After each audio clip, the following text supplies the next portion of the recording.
Mabilis lang talaga ang buhay ng tao. At bilang tao din ay wala din tayong kakayahang hulaan ang sasapitin natin sa mga susunod na oras, araw o buwan. Kumbaga wala talagang kasiguraduhan. Pero ang makapanginig laman sa video natin ngayon ay dito ipapakita ko mismo sa inyo ang mga litrato na nakunan mismo bago mangyari sa isang disaster o trahedya. Ito ang isang ngiti bago ang pag-iyak, isang hakbang bago ang pagkahulog, at huling larawan bago ang mismong katapusan. Sa makatuwid ito ang mga litrato na naging saksi sa pagitan ng buhay at kamatayan. Pero bago tayo magsimula ay huwag kalimutang i-like at i-subscribe ang ating channel. Malaking tulong ito para sa aming mga content creator. Maraming salamat at ngayon simulan na natin. Hilda Clayton's last photograph. Isa ito sa pinakamatinding larawan na kuha bago ang isang sakuna. Noong 2nd of July, year 2013. Kinuhanan ni Hilda Clayton, isang combat photographer ng US Army, ang mismong sandali bago siya bawian ng buhay. Habang nagsasagawa ng live fire training exercise ang kanyang unit sa Afghanistan, biglang sumabog ang isang mortar na kanilang ginagamit sa pagsasanay. Sa mismong segundo ng pagsabog, nakunan ni Hilda ang larawan, isang frame na tumigil sa oras habang ang kapaligiran ay binabalot ng apoy at alikabok. Ang kuhang iyon ang naging huling larawan na nagawa niya. Hindi lang bilang isang photographer, kundi bilang isang sundalong ginampanan ng tungkulin hanggang sa huling sandali. Ang litrato ay simbolo ng katapangan ng mga sundalong kumukuha ng mga larawan sa gitna ng panganib. Isang paalala na minsan ang presyo ng katotohanan ay sariling buhay. Snowboarding down Everest. Ito naman ang huling litrato ni Marco Siffredi, isang batang French snowboarder na sumubok gawin ng imposibleng misyon. Bumaba ng Mount Everest gamit lang ang snowboard. Taong 2001, narating ni Marco ang tuktok ng Everest. Ngunit dahil sa masamang kondisyon ng snow, hindi niya natuloy ang balak niyang pagdaos-dos. Kaya noong sumunod na taon, 2002, bumalik siya, determinado na ituloy ang kanyang pangarap na maging kauna-unahang tao na makakababa sa pinakamataas na bundok sa mundo gamit ang snowboard. Habang siya ay nakatayo sa gilid ng tuktok, kinunan siya ng huling larawan. Nakangiti, puno ng tiwala at handa sa kanyang pagdaos-dos. Ngunit pagkalipas ng ilang minuto, naglaho si Marco sa ulap ng niebe at hindi na muling nakita. Walang nakakita kung saan siya bumagsak at kahit ang kanyang katawan, hindi na kailanman nahanap. Hanggang ngayon nananatili siyang alamat sa mundo ng extreme sports. Isang paalala kung gaano kalapit ang pagitan ng tapang at trahedya. The Balloon Priest. Isang pari sa Brazil ang nagkaroon ng kakaibang ideya. Hindi para sa kasikatan, kundi para sa kabutihan. Si Adelir Antonio de Carli, na mas kilala bilang The Balloon Priest, ay nagplano ng isang misyon para makalikom ng pondo sa pagtatayo ng spiritual rest stop para sa mga truck driver. Ang plano niya, lumipad sa langit gamit lang ang libu-libong helium balloons na nakakabit sa isang upuan. Oo, parang mula sa pelikulang Up, pero ito ay totoo. Layunin niyang magpalipad ng mahigit 19 na oras habang lumulutang sa himpapawid. May dalang pagkain, GPS at radyo, kampante siyang magiging maayos ang lahat. Ngunit sa kabila ng kabutihan ng hangarin niya, naging trahedya ang resulta. Habang lumilipad, nawala ang signal ng kanyang GPS at unti-unti siyang nawala sa radar. Ayon sa mga report, umabot siya sa taas na halos 19,000 talampakan bago tuluyang mawalan ng kontak. Pagkalipas ng halos 3 buwan, natagpuan ang kanyang mga remains sa karagatan. Isang malungkot na paalala na kahit ang mga may mabuting layunin ay hindi ligtas sa panganib ng kalikasan, lalo na kapag ang hangarin ay lumipad ng mas mataas kaysa sa dapat. Final hours of volcanologist David A. Johnston. Ito ang huling larawan ni David A. Johnston, isang volcanologist na nag-alay ng buhay sa pag-aaral ng mga bulkan. Kinuha ang larawan 13 oras bago sumabog ang Mount St. Helens noong ika-18 ng Mayo taong 1980. Makikita sa litrato si Johnston na nakaupo sa Cold Water 2 observation post habang nakamasid sa tahimik ngunit nagbabadyang bundok. Hindi niya alam ilang oras na lang at ang bundok na iyon ay sasabog sa isa sa mga pinakamatinding pagsabog sa kasaysayan ng Amerika. Nang gumuho ang hilagang bahagi ng Mount St. Helens, isang napakalakas na lateral blast ang sumabog. Tumama mismo sa direksyon ni Johnston. Sa mga huling sandali bago siya tuluyang mabura ng abo at bato, nakapagpadala pa siya ng mensahe sa radyo. Vancouver, Vancouver, this is it. Ang linyang iyon ang naging simbolo ng kanyang tapang. Isang propesyonal na nanindigan sa tungkulin hanggang sa huli. Ang kanyang larawan at mga salita ay nananatiling paalala sa panganib na hinaharap ng mga siyentistang nag-aaral upang mailigtas ang iba. Confrontation at Delhi Zoo. Isang araw noong September 23, 2014, naging sentro ng takot at trahedya ang Delhi Zoo sa India. Sa litratong ito makikita ang isang batang lalaki na nakaharap sa isang puting tigre sa loob mismo ng kulungan nito. Ayon sa mga ulat, nahulog ang batang estudyante mula sa viewing ledge at diretsyong bumagsak sa loob ng enclosure. Habang nakahandusay siya, tahimik lang na nakatitig ang tigre. Parang sinusuri ang bawat galaw ng bata. Sinubukan ng mga tao sa paligid na batuhin o sigawan ang tigre para mailigtas siya. Pero huli na ang lahat. Biglang umatake ang tigre at sa ilang segundo lang, naglaho ang buhay ng bata sa harap ng napakaraming saksi. Ang larawan na ito ay naging matinding paalala ng panganib ng kawalan ng harang sa pagitan ng tao at ng wild animals at kung gaano kabilis magbago ang isang inosenteng araw tungo sa sakuna.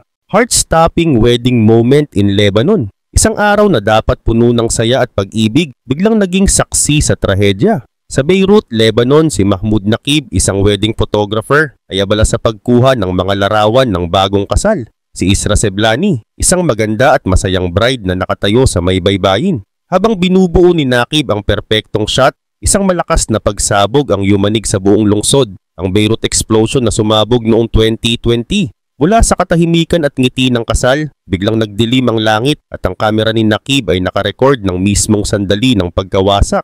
Ang malakas na alon ng pagsabog ay sumabog sa paligid, winasak ang mga gusali at binulag ng alikabok ang buong daan. Ayon kay Naqib, in just 1 second, everything turned black. Mula sa kasal, naging saksi siya sa isa sa mga pinakamapaminsalang trahedya sa kasaysayan ng Lebanon. Ang bidyong ito ay kumalat sa buong mundo. Isang nakakatindig balahibong paalala kung gaano kabilis magbago ang isang masayang sandali tungo sa bangungot. Stunt gone wrong. May mga taong handang isugal ang buhay para sa isang makapang-akit na sandali. At isa na roon si Robert Overacker. Isang daredevil na gustong ipakita sa mundo na may saysay ang bawat peligro. Ang plano niya ay simple pero nakamamatay. Sakyan ng jet ski papunta sa gilid ng Niagara Falls at saka bubuksan ng parachute upang ligtas na lumapag sa ibaba. Ang layunin niya, itaas ang kamalayan para sa mga homeless. Isang marangal na adikain na sinamahan ng sukdulang tapang. Habang pinapanood ng mga tao, matagumpay siyang umusad papunta sa gilid ng talon. Mabilis na tinangay ng rumaragasang tubig. Ngunit sa isang iglap ang dapat sanay inspirasyong palabas ay naging sakunang di malilimutan. Hindi bumukas ang kanyang parachute. Tahimik ang buong paligid nang makita ng lahat si Robert na tuluyang bumagsak sa malakas na agos. Walang sumigaw, walang makagalaw. Lahat ay natulala sa tindi ng pangyayari. Ang larawang kuha ilang segundo bago siya bumagsak ay naging huling patunay ng isang taong nag-alay ng buhay sa paniniwalang ang sakripisyo ay maaaring magbukas ng mga mata ng mundo. Crash in Paris noong gabi ng August 31, 1997. Tumigil ang mundo sa isang iglap. Sa larawan na ito makikita si Princess Diana kasama ang kanyang kasintahang si Dodi Al-Fayed, ang kanilang driver na si Henry Paul at ang bodyguard na si Trevor Rhys-Jones habang sinusubukang takasan ang walang habas na paparazzi. Habang binabaybay nila ang Pont de l'Alma Tunnel sa Paris, bumangga ang kanilang sasakyan sa haligi ng tulay. Si Henry Paul at Dodi ay agad na nasawi habang si Princess Diana ay kritikal na nasugatan at idineklarang patay ilang oras matapos dalhin sa ospital. Tanging si Rhys-Jones lamang ang nakaligtas, malubhaman ang mga sugat. Sumiklab ang iba't ibang teorya. May ilan na naniniwalang ito raw ay isang inside job na planado. Habang ipinakita naman ng opisyal na investigasyon na lasing at mabilis magpatakbo si Henry Paul. Ang larawan bago ang aksidente ay naging simbolo ng kalungkutan at misteryo. Isang huling sulyap sa People's Princess. Ilang sandali bago tuluyang mabago ang kasaysayan ng buong mundo.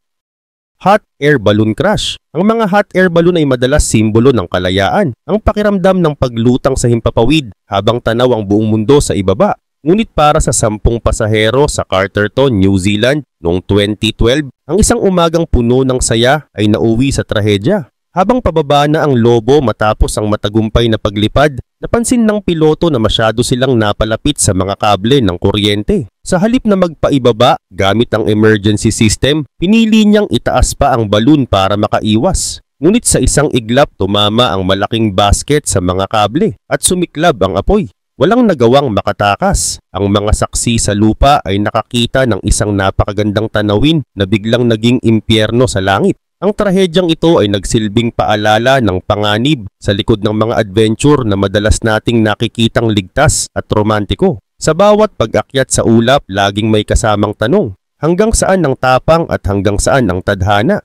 Walrus attack at Yenko Wildlife Zoo. Noong 2016, isang lalaki na nagngangalang Jia ang bumisita sa Yenko Wildlife Zoo sa Weihai, China. Habang naglilibot, napansin niya ang isang malaking walrus at gaya ng karamihan sa mga bisita, naisip niyang mag-selfie. Isang inosenteng sandali na dapat sanay alaala lamang ng kasiyahan.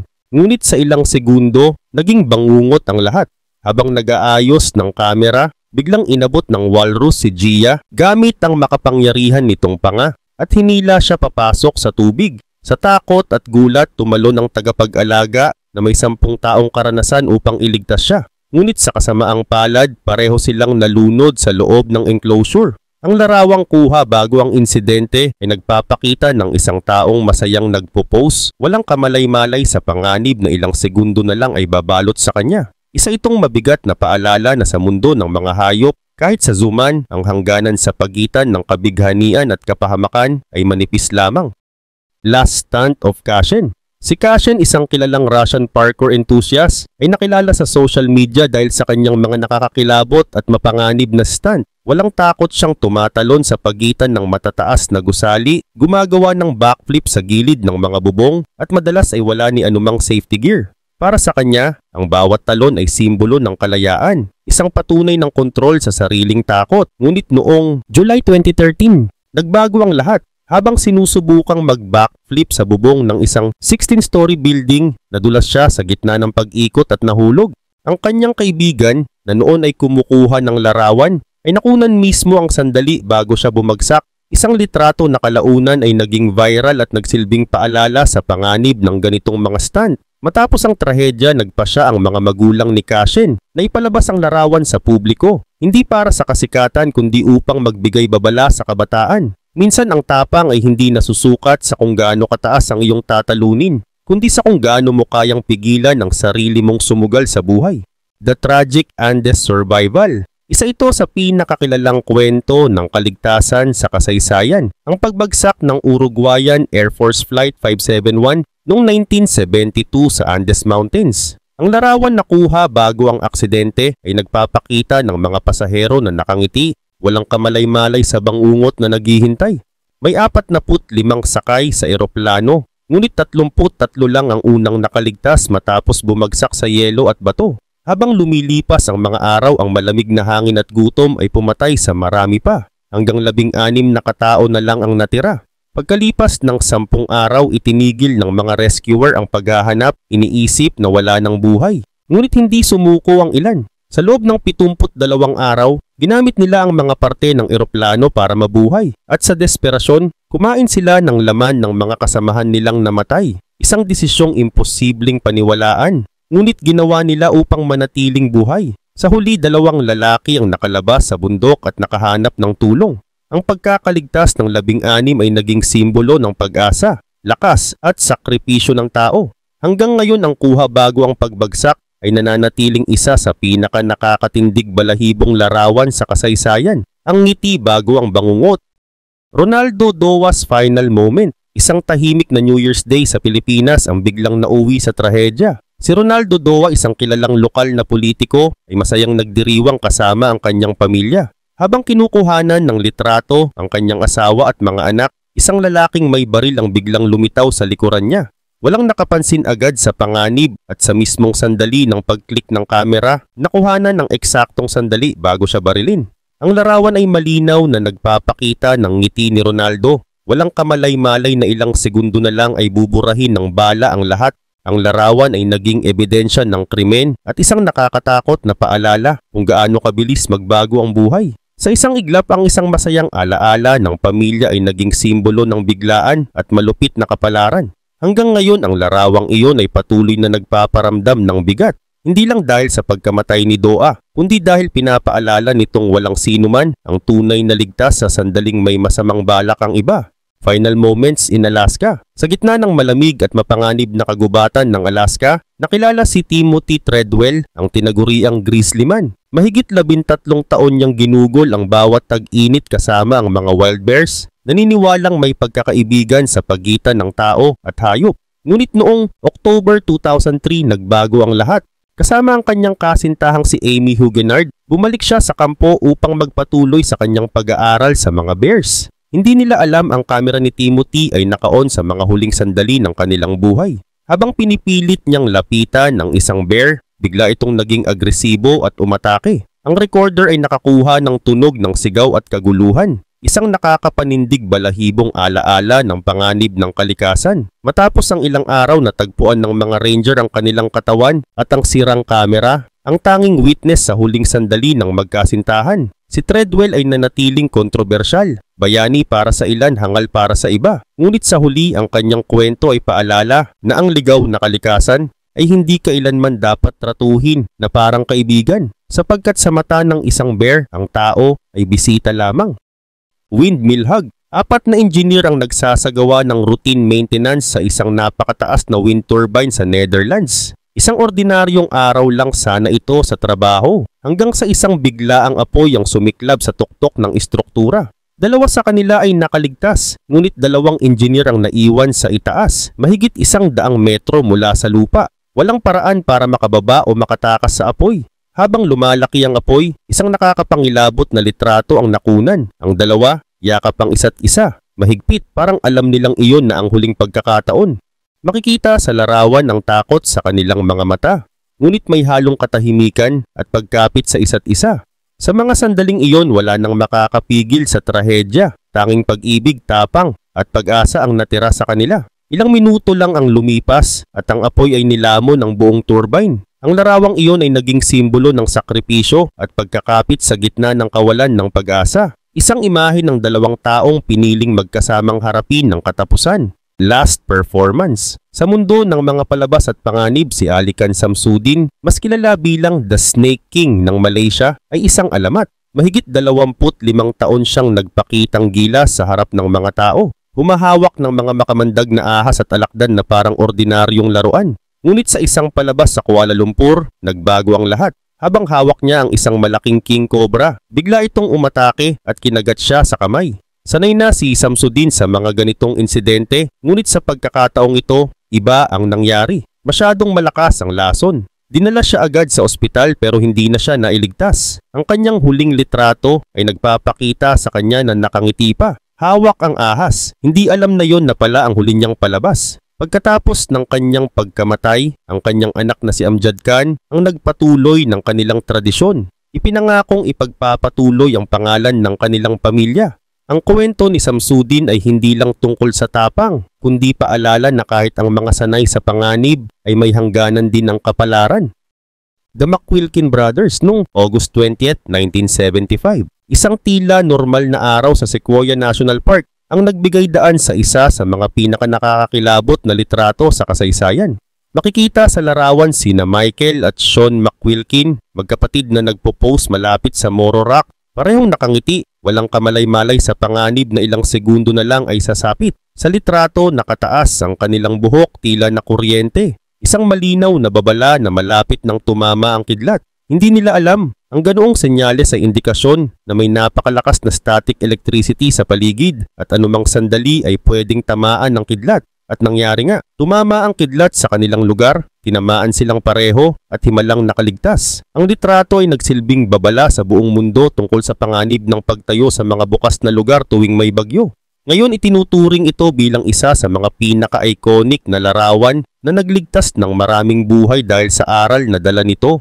Kapag nakatayo ang buhok mo sa gitna ng bagyo, tumakbo ka na agad at maghanap ng silungan. Flight 235. Isang ordinaryong domestic flight lang sana ang Trans-Asia Airways Flight 235 papunta sa Taiwan noong February 4, 2015. Pero ilang minuto lang matapos mag-take off, naging bangungot ito sa himpapawid. Habang umaakyat ang eroplano, nagkaroon ng engine failure sa kaliwang bahagi. Sa halip na i-restart ang sira, maling makina ang pinatay ng piloto. Ang gumagana pa sana. Ibig sabihin sa gitna ng paglipad, parehong nawalan ng lakas ang 2 makina. Habang bumabagsak ang eroplano, may mga dashcam video at larawan na nakunan ang eksaktong sandali bago ito bumangga sa tulay sa Taipei.